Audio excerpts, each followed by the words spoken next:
I'm Luke Mann with Rangeline Homes. I'm Zach Witt with Front Range Fenestration. We are talking windows.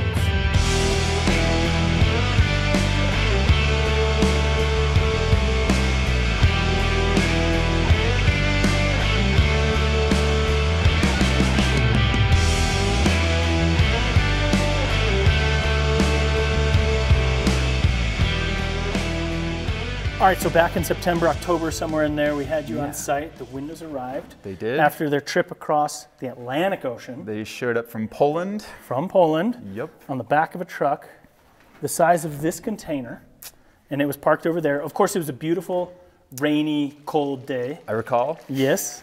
So all the windows had to be offloaded of that truck and brought up the driveway and into this storage container. Yes.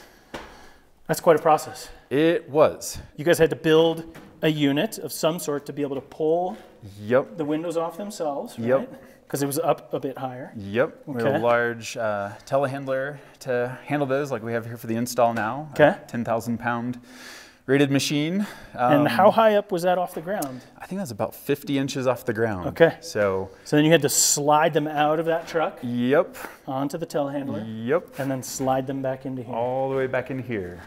And that's one of the tricky things about windows from overseas is the timing of when you get them. We didn't know exactly when we were going to get them. Yep. But when they say they're coming, you got to get ready to offload them. Yes. Yep. All hands on deck. That's right. Yeah. You need a big machine to carry those windows around. You mentioned a telehandler. Yes. Let's go check that out. Sounds great.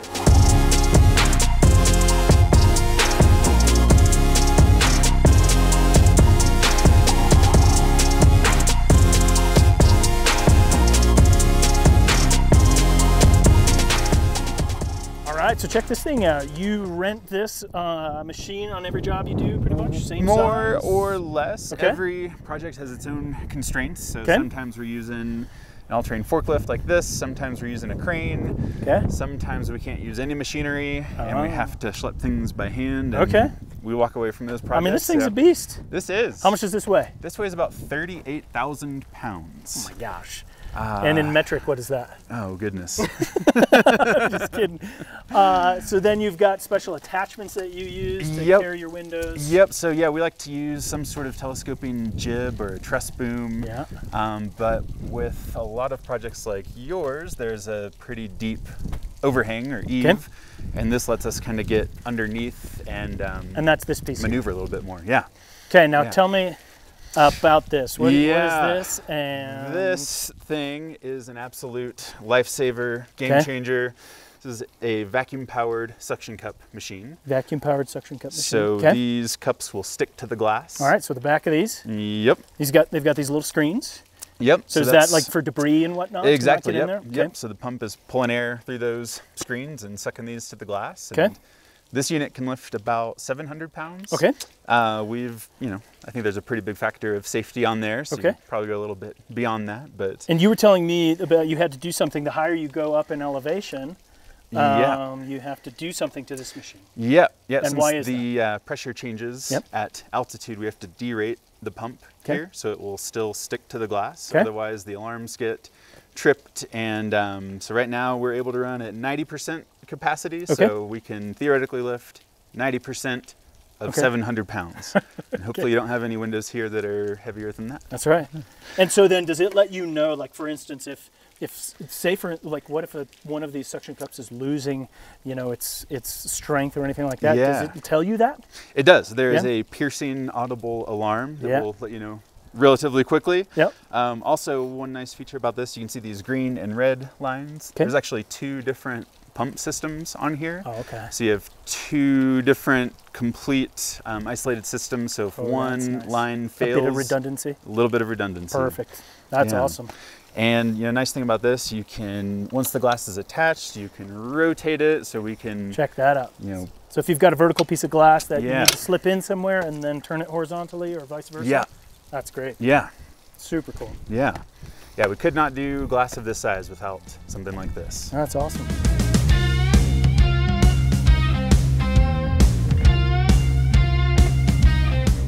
So that telehandler comes in very handy because that arm can extend all the way out. And in order to get the windows up and into this side of the home, you actually had to park here. Yep.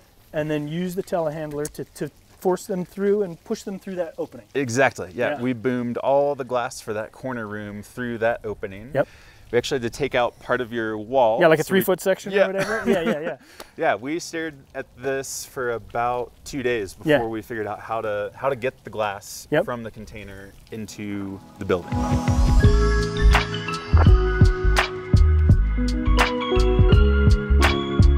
All right, so let's talk about these windows. These are from Zola. Yep. These are a very high performing window. You can see kind of a section of the window here where you've got the wood on the interior, you've got the metal on the exterior, but then in between, we've got this thermal break. Yes. Tell me about that. What do you know? I mean, why would anybody want that in their window? Yeah, this increases the R factor of the frame significantly. Yeah. So this whole unit, I think, is a U of 0.14. Yep. So R of 9. Which is like better than my home. Yeah. My home was built in 1972. I have R11 fiberglass inside my wall, but I guarantee you that's been degraded over time. Yeah. So I bet these are almost as efficient as my 1972 home wall. Yes. And this is glass, which is crazy. Yeah. And the transmittance, so like the clarity of the window. I've seen really high performing windows with really low U factors, but you see a lot of, it's almost like they're purple, they've got a hue, and they're almost reflective. Whereas these are very clear. Yeah. Optical clarity of the glass from Europe is second to none. Second to none. Yep.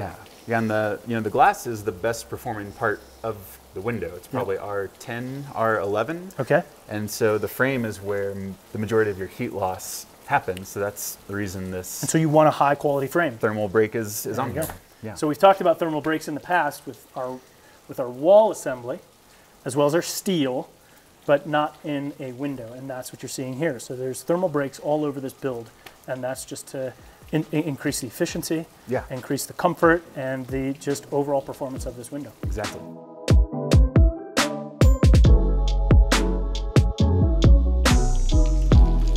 So before you install a window, we've got to prep the opening, right? We do. And so what are the first steps that you guys take to prepping the openings? Yeah, the first thing we do is go through and inventory every single opening. Okay. So units from Europe are typically built to the millimeter. Yeah.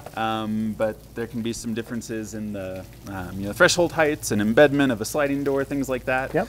So we go through and measure every single opening before we do any prep. And then do you log that on the opening? Do you show like? We do, yeah. You can see our notes in here, what the RO width and height was. Okay.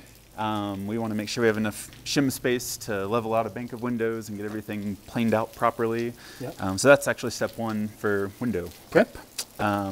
Once we've done that, step two. In this case, we're using a flashing tape to prep the openings. Yep. And to make sure we maintain the integrity of that tape, we come through with a router and a round over bit, and you can probably feel it. I saw the guys doing that the other day, and I had never seen that before. Yeah. And so what he means by that is as you take this tape and you go over these edges, a lot of times this edge is very sharp. You can actually see it on the inside of the opening. We're not needing any tape here currently, but as they flash the outside, they want to be able to wrap that tape around that opening, and rounding over that edge makes a big difference. It does. Yeah. Yeah, it helps the tape adhere, make sure no little OSB slivers are going to poke through. Yeah, it's got a nice little surface area to actually adhere. Yeah. Okay? Yeah. After that's done. So after we've flashed the opening, and actually a quick note on that, typical shingle fashion, we start bottom, work our way up. Yep. One thing we did not tape the head of this rough opening, as you can see. And why is that? And basically, since this window doesn't have a flange, we're relying on that tape to create that seal. Okay. And so if we were to have taped the rough opening and water got behind that tape, it could actually travel all the way to the inside of the window buck. Okay. So we leave tape off the head, and that way the tape from, in this case, the zip sheathing to the window is the only thing that could fail. Got it. And at that point, it can't travel into the house. Got it. So, all right. Well, now that we've seen how the opening is prepared, let's go check out the window installation. Sounds great.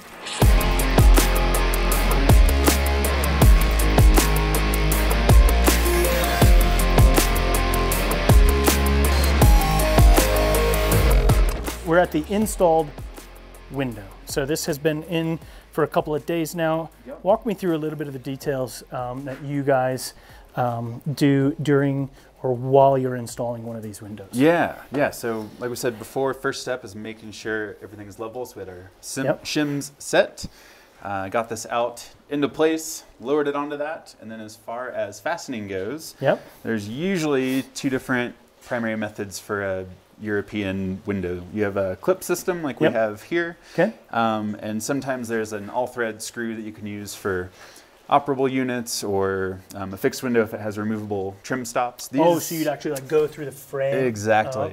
These do not. These are wet glazed to the glass, so it'd be a ton of work to pull those off. So that's why they use the bracket system here. So then after the window's installed, so it's in its place, you guys have plumbed it. It's what do you do now? I can see through between the frame and the framing. Yes. What do you do with that gap? Yeah, great question. So you can see we ran our rough opening tape beyond the interior face of the window plane. And so you're talking about this 3M tape right here? Exactly. So that's bridging zip to the inside, and there's going to be that membrane on the interior side for your air barrier here. So it's all going to tie into this point. So this will be that air barrier connection. Now what will you do with this space in between the frame and the frame? Yeah, we will spray foam that with a single component spray foam.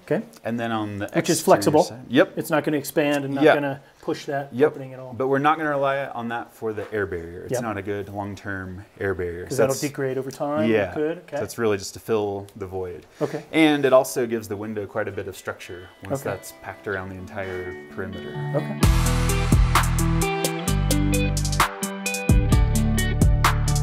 We're on the outside of an installed window. You can see the thermal break on our window. And since we have our air barrier here, this is our primary air barrier, which is a zip system. We need to continue that and make the window essentially a part of that air barrier, right? Yes. So what are you going to do to make sure that that happens? Yeah, so on the outside, we are going to tape the frame of the window, this thermal break, back, cover our rough opening tape, and come all the way on to the zip face. And that will bridge that connection from window to air barrier. Sweet. In this case, it's predominantly a heating climate. So we want a more vapor permeable tape on the outside. And why? That way it can dry. Okay, so if you were to ever get any little bit of condensation in there, what you're saying is that will allow that drying to happen. And then after that, we've got these flashing pieces that were just brought up to us in the nick of time. And we will have that flashing piece go right up against the window. This is not the color, but we're working on our profile. And then our rain screen will go on there, and then our siding over the top of that. Beautiful. To be a really beautiful finish.